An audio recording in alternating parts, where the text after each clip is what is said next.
IVM.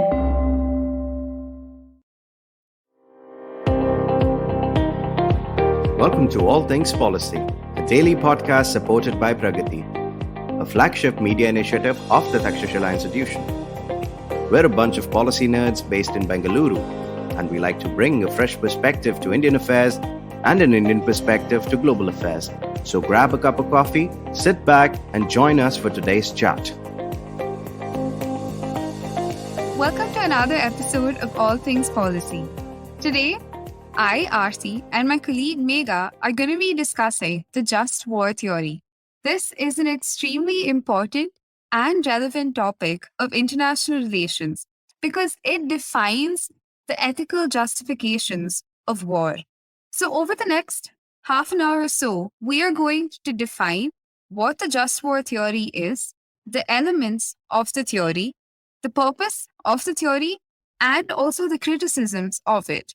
We're going to apply all of these to real world scenarios and see how states across the world have justified war. So let's begin with what the just war theory is. So this is an ethical framework that is used to determine when it is permissible to go to war. So it takes three main factors into consideration. First, taking human life is seriously wrong. Second, states have a duty to defend their citizens and also defend justice. And third, protecting innocent human life and defending important moral values sometimes requires the willingness to use force and violence. So this theory lays down the conditions or elements to justify war.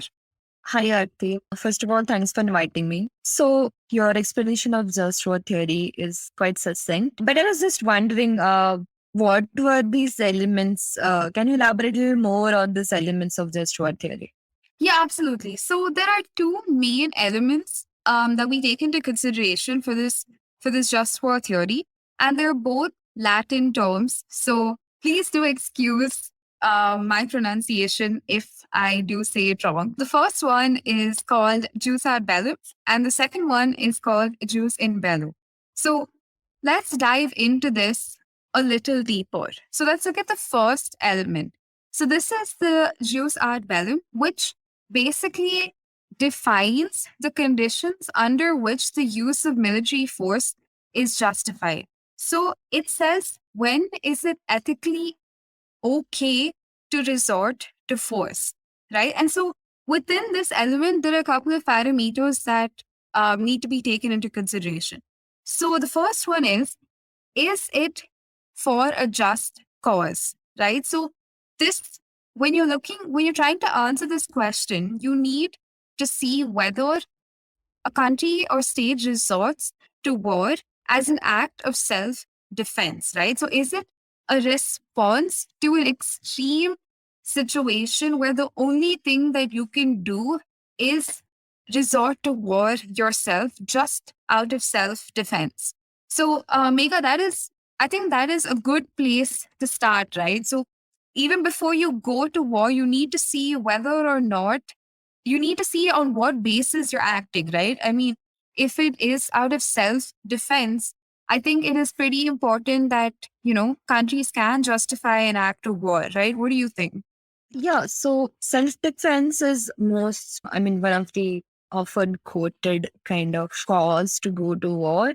I mean, it manifests into different forms. It might be portrayed as, national interest. It might be justified as, if we don't take this action, then we'll face worse consequences. So, for example, in the United States and allied countries justified the invasion in Vietnam or Vietnam War by saying that if we don't do this or if we don't go to this war, then Vietnam will fall into communism or this entire European bloc will fall into communist hands. So for them, it was a just cause because it would defend them against communist atrocities. So yeah, for them, it was a just cause.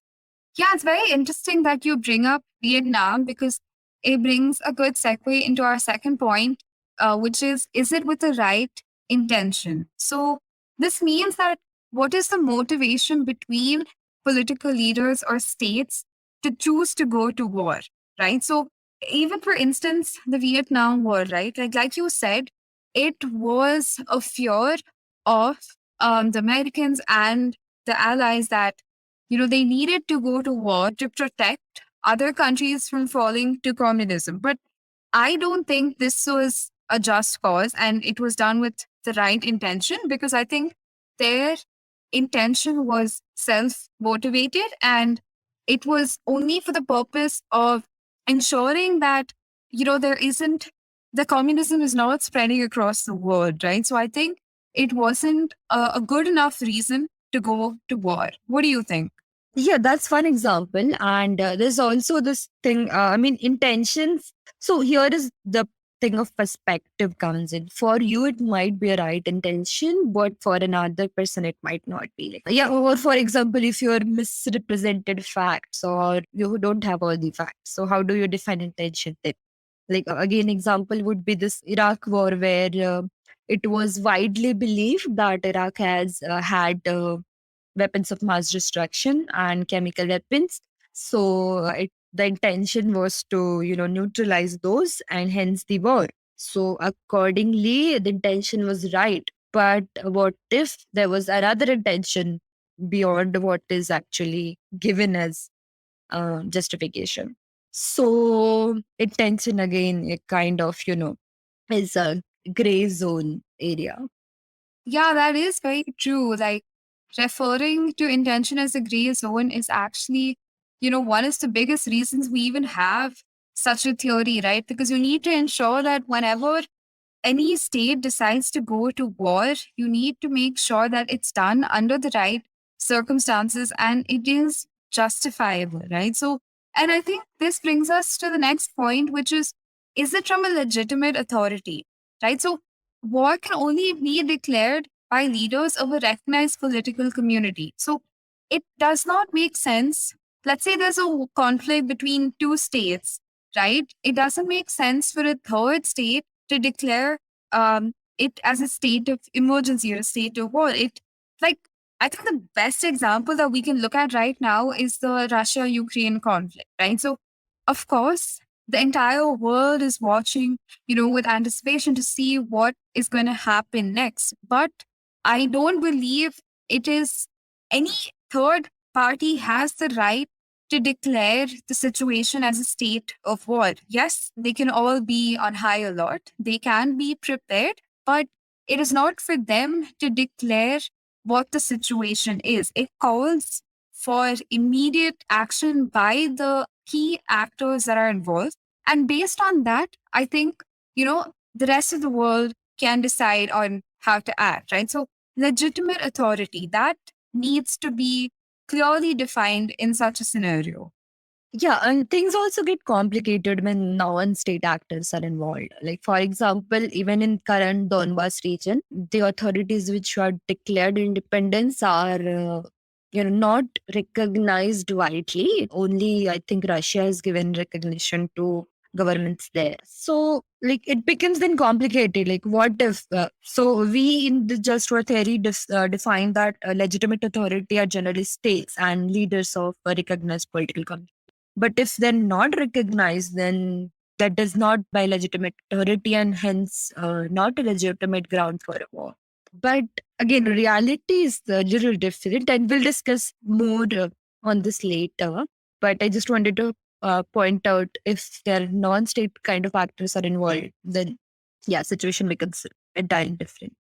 Yeah, I absolutely agree, and in that case, let's say once a decision has been made to intervene, right? So you need to see what is the probability of success, right? So you need to compare whether what would be worse, not declaring war or declaring war and the consequences of it is just unimaginable, right? So you need to ensure that if you do decide to declare war, there has to be some probability of success, right? Because otherwise, people are just going to suffer needlessly, right? So I think, as far as I can remember, one event that was heavily criticized was the UN intervention in Kosovo.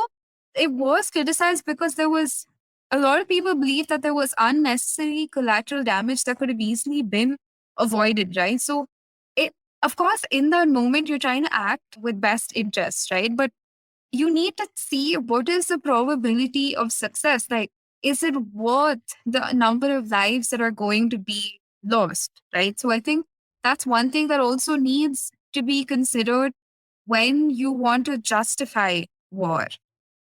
Yeah, so probability of success is, probably a good criteria to look into before going to war, because many a times wars are not fought solely on basis of probability of success. Yeah, no, there are some calculations, of course, that if a side who feels stronger will always have a good chance of entering war rather than a side which doesn't feel or is not confident about their own chances. So yeah, there is even this has some ground rooted in reality. Yeah, it's very interesting what you just said, right? Like, cause take the World War for instance, right? So with the kind of motives or the way Germany was justifying its actions, right? So the probability of success was just getting slimmer and slimmer for them. But the way they justified it, I mean, no one's saying that they were, you know, whether it was a right justification, but just the way they managed to make it seem like war was the only way they could solve the problem is is such an important thing to look at, right? So thankfully now there isn't such extreme scenarios, but this probability of success really sets up the way you go to war, but also the after effects of war, right? So, and because there is such great implications of going to war, you need to see whether it is it the last resort, right? So, can you use other methods to calm the situation down? Like, let's say you try negotiation or diplomacy or sanctions. For instance, in what happened in Belarus, there were sanctions that were applied against Belarus because of the way the elections were conducted. No country said, okay, let's just go declare war against Belarus, right? So they decided the first step would be economic sanctions. And I think that was a very good way to handle the situation without it blowing out of proportion, right? And the same thing can be applied to the current Russia Ukraine conflict. It started off with sanctions and then it went into negotiations and diplomatic talks. And it's still ongoing, as we speak. So no country is immediately jumping to war because if history has taught us anything, you know that going to war is going to have massive repercussions. And no country wants to go through that or put citizens of those countries through the trauma of war, right? So I think it's good that there are states trying to find alternatives to go to war, especially in this current conflict. But I think, now we've just got to see whether or not it works, or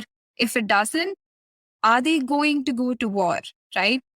Yeah, so in this current conflict, I'm talking about Russia and Ukraine. As you mentioned, yeah, there have been a lot of negotiations so far. For example, there are two agreements signed in 2014 and 15. So, in what first agreement was signed in September 2014, which, the when Crimean crisis happened. Simultaneously, there was also this crisis happened in crisis brewing in Donbas region, where two kind of regions in Donbas region declared like Russian speaking majority regions were rebelling against Ukraine. So, first agreement was signed in 2015 between Ukraine and this, separatists. So, it was a 12-point ceasefire deal, and it was signed in Belarusian capital Minsk. But it fell through because it wasn't implemented as both sides had expected. So then again, this again negotiations were there, and second agreement was signed in February 2015. So again, here representatives of Russia, Ukraine, and some from Organization of Security and Cooperation of Europe were involved, along with the pro-Russian separatist regions. So, of course, even in all conflicts, before decision to go to war is taken, there are some negotiations, and when negotiations fall, then only a decision to go to war is taken. And this is an example of how just war theory, even if you don't speak about it explicitly, it's kind of, embedded in our subconscious or embedded in the way we conduct diplomacy today. So there are always negotiations or, all measures taken before there is a decision to go to war. Absolutely, you're extremely correct in saying that, whether or not like you put a term to it, it is something that every state across the world is actively executing, like every decision that you make, you think of the consequences and you see whether there is another alternative that work with less repercussions, right? So that brings us to the second element of the just war theory. So we've defined what is the conduct in war, right? I mean, so we've defined what is the conditions that you resort to war. So now let's say you have decided to go to war, right? So then this then brings us to how do you conduct yourself during war, right? So the first point that you need to remember is that there has to be a clear discrimination between who you wish to target and the general population. Combatants must ensure that a majority of their acts of aggression is targeted towards legitimate actors only. You need to ensure the amount of casualties that is to civilians and aid workers, example, are not the deliberate targets of a military attack.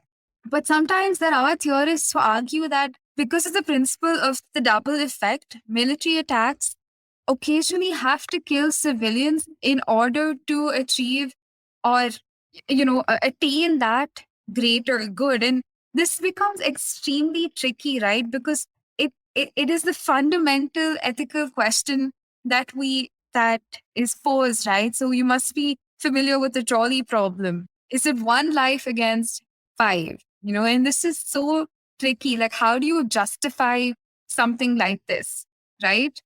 I think there is also an element of technology involved here. Like, for example, we have heard lot about US operations in Afghanistan. For example, there were drone attacks, and sometimes they would misidentify targets, and hence, civilian lives would be lost. So, yeah, this will come, of course, later. But the kind of, warfare we wage today, like evolution of all the things, or, weapons and warfare techniques which have evolved with evolution of technology have kind of, also made this thing of discrimination and how war escalates a little difficult to maintain. Yeah, that is very true. And it also just brings us to, the next points to consider is the proportionality, which we spoke about earlier, but also the means in which you achieve your objectives, right? So even when you resort to war, it's important to try and ensure that you use the minimum amount of force, right? And even if you were using force, how justifiable is it to use unethical means, right? And unethical means could be like torture or biological weapons. How do you justify these sort of techniques, right? And I think, again, looking back at examples in the past, right? So the bombing of Hiroshima and Nagasaki, there was huge ramifications. And what did that achieve? Like, okay, sure, you can say there was an advancement of technology and all of that stuff, but the consequences or the negative ramifications of this act of war was just far too much. The proportion of it is so important to consider, right? Like, and how are you achieving it? Like, is it through ethical means? You need to, if you want to go to war, you need to be able to defend the methods that you use through ethical means. It's interesting that you mention means ethical means, and how proportionality and how the war is conducted and how should war be conducted in ethical manners. I mean, I'm going to talk about this later when I criticize just war theory. But yeah, as much as we would like to be as ethical as possible in wars, it's not often possible. War as an act is an inherently violent. people tend to get unethical in war. Oh, absolutely. Like I think we come up with these parameters, just to make ourselves feel better about the decisions that we make. And it doesn't always have to apply to something as big as war, right? I mean, because this theory is based in ethics and morality. It's even applicable to real world use cases, like a day to day decisions that you make in life. But yeah, I mean, but I think it's something you need to consider, whether or not you go forward with it. I think it's just important that you consider the ethical implications of the actions that you're making. And this brings us to the last point to consider, which says that following orders cannot be used as a line of defense.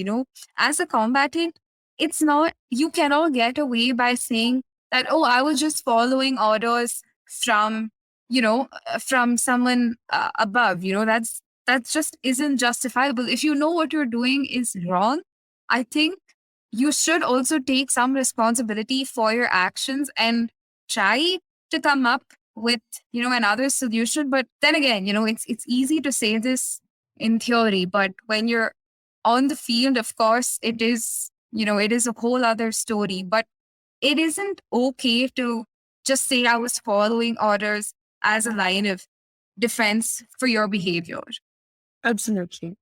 Great. So now that we've looked at what just war theory is and we've defined the elements, after the break, we will look at the purpose of the theory and also the criticism of the theory. So we'll just take a short break right now. Hey everybody, it's been another great week on the IVM Podcast Network. On the Habit Coach, Relationship and Dating Coach, Yaduvir Singh joins Ashton. He explains how the subconscious mind affects our relationships. On Big Talk About Tiny Humans, Devi Shobha and Megha talk to Dr. Swati Popat-Vats about container baby syndrome. On Press Decode, Sarah Vagda and Prafula discuss scammy health foods and doping at the Olympics. What's wrong with Joe Rogan? On Smarter with Sid, Siddharth dives deep into his latest controversies. And on Tere Mere Raste, Kesho tells us how a visit to the Taj Mahal can overpower you with love. Do follow us on social media. We're IVM Podcast on Twitter, Facebook, Instagram, and LinkedIn. And remember, if you're enjoying this show or any of our other shows for that matter, please do tell a friend. The word of mouth really helps. Also, don't forget to rate us on whatever platform you're listening to us and check us out on YouTube. You can check a list of all our channels at ivmpodcast.com/YouTube. And finally, we'd like to thank our sponsors this week, Bank of Baroda and HDFC Life Insurance. Thank you so much for making this possible. Welcome back. So before the break, we had discussed what just war theory is and the elements of the theory. So now let's look at the purpose of this theory, right? And we must have covered this in our previous discussions, but just to re-emphasize why such a theory exists, it's primarily to create a guide for states to act in a right manner, to avoid conflict situations. And it's important to know that it applies to states and not individuals, right? So as a leader of a particular country, you are not acting alone. The decisions that you're making are on behalf of the country that you are representing, right? So you need to think of it in the larger context, right? And also, the theory is not intended to justify war, but to prevent it. And I think that is extremely important, right? That's what we need to focus on. Like all of these parameters that it lays down, it says that we're not justifying war, but we're preventing them, which is, I don't know, it is a bit of a contradiction to me because, like you're setting all these guidelines as to when you can intervene, but then it also states that we're not justifying war, but we're trying to prevent them. So it is a very fine line. Yeah. So that's what brings me to, criticisms of just war theory. Right. And my first point was this only, that even though this theory is supposed to prevent war by laying down a strict kind of, criteria that of when you can go to war or when war is justified. But if you see its applications, or if you see how the history of wars over the years and justifications given for war, you'll see that this is exactly what is done. I mean, this same reasons are given, justificable reasons are given to wage war, not to prevent them. And from World War One to even Cold War era and post Cold War era wars, this has been true. My another kind of criticism for just for theory is that there is no place for morality when it comes to war. For example, when war is declared, all morality goes out of window, and that might be a cynic or realist in me talking. But how do you? I mean, because all wars are unjust. There are lives lost on both sides, properties are plundered, and there's no rights don't exist. If you see examples of both world war, both sides have committed so many atrocities against rights of individuals from their own countries, or for both regions. We can't really say that one side was really just in following rights and another was not. I mean, there probably some difference in proportionality of how much rights were curtailed, but ultimately they were. So I don't think there is a place for morality. Then, and this is just not my position. This is very common criticism of just war theory. Then next, there are unrealistic expectations. I mean, this theory creates unrealistic expectations because there's this very famous dictum in realism. It's from Million Dialogue of Thucydides' Peloponnesian War. It says it kind of roughly translates into strong do what they can and weak suffer as they must. And if you kind of roughly follow trajectory or history of wars, this feels true because strongest party. I mean, for example, you gave Hiroshima and Nagasaki's example, like so that kind of power tipped the scales of war, and the Americans had a chance to drop the bombs, and they did that. Yeah. Then next is wars are essentially fought based on national interest, not on morality. I mean, there might be reasons, like for example, there'll be the reasons given by like humanitarian intervention and reason that, but ultimately it's a matter of national interest because it doesn't matter how sad you feel for Uyghurs in China. If you're not able to wage a war against China, you want to do that. Okay, so or if waging war against China is not in your national interest, you will not do that. So yeah, because same humanitarian values also apply to other places, but we cannot wage war against China openly. Yeah, I just want to jump in real quick here, just along these lines. Like, even during the Cold War, right? Like, for instance, the Korean War, it was actually regional conflict, right? Until the US and China got involved. And if you look at the literature from the Korean perspective, they did not want the US or China to be involved, right? But each country was so determined to promote their own interests and their own propaganda that it completely blew out of proportion to such an extent that the Koreans were hardly involved in the war, as it progressed. It was more about how US and China were trying to control that region, right? So, and it wasn't justified on the grounds of morality, as you rightly said. It was driven by self interest, right? It was driven by each, by both of those countries and their propaganda and what they thought was right.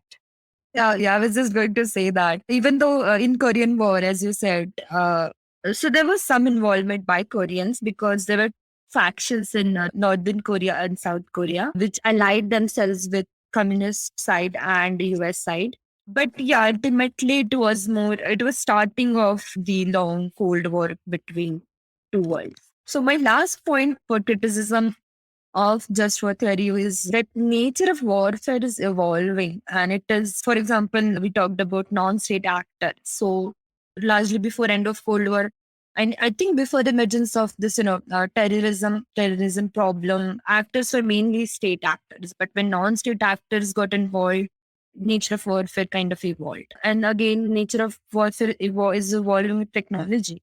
weapons of mass destruction, even cyber warfare. Like in cyber warfare, how do you define what is peacetime and wartime? I mean, this kind of activities, cyber attacks and cyber hacks are also done in peacetime. So since this warfare itself is evolving, kind of actions that are being taken have become kind of difficult to distinguish. So yeah, on this I think note I'll stop here with criticism.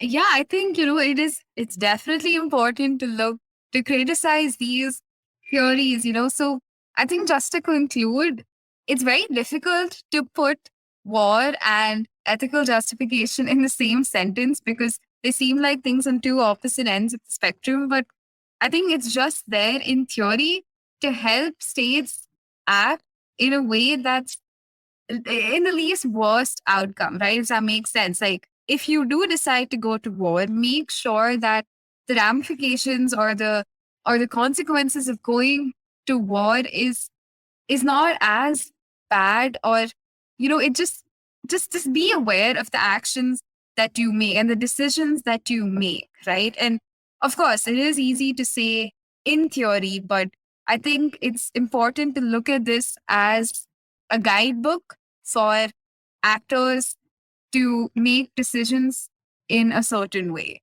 Megha, do you have any final thoughts? No, I think I'm good. Okay. You have summed it up quite nicely. Okay, well, I think, we are good. And thank you so much for joining us. And if you have any thoughts on this, please feel free to, talk to us on social media. We love to hear your thoughts because it is such a tricky topic. And yes, that brings us to the end of the session. Thank you so much, Megha, for joining us. Thank you. If you liked our show, don't forget to check out other interesting podcasts on the IVM network. You can tune into them on the IVM Podcast app, ivmpodcast.com, or wherever you listen to your podcasts. You can also follow IVM on social media. The handle is @IVM Podcasts on Twitter, Facebook, and Instagram. And hey, if you'd like to dive into Takshashila's research on technology, strategy, and economic affairs, check us out at our Twitter handle @TakshashilaINST or our website takshashila.org.in.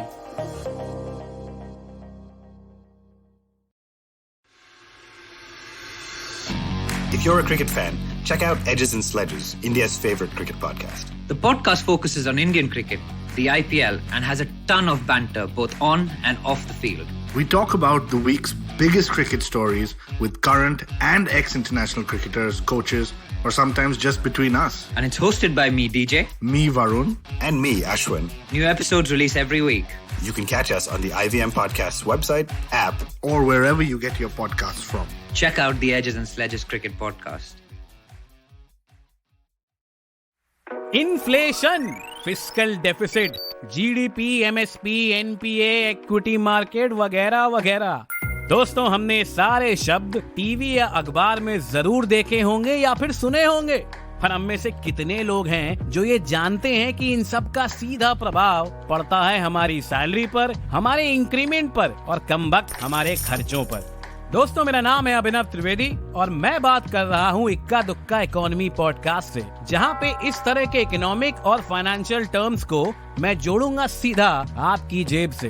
हर मंगलवार एक नया episode सुने IVM podcast की website, app या फिर किसी भी अन्य पॉडकास्ट प्लेटफॉर्म पर।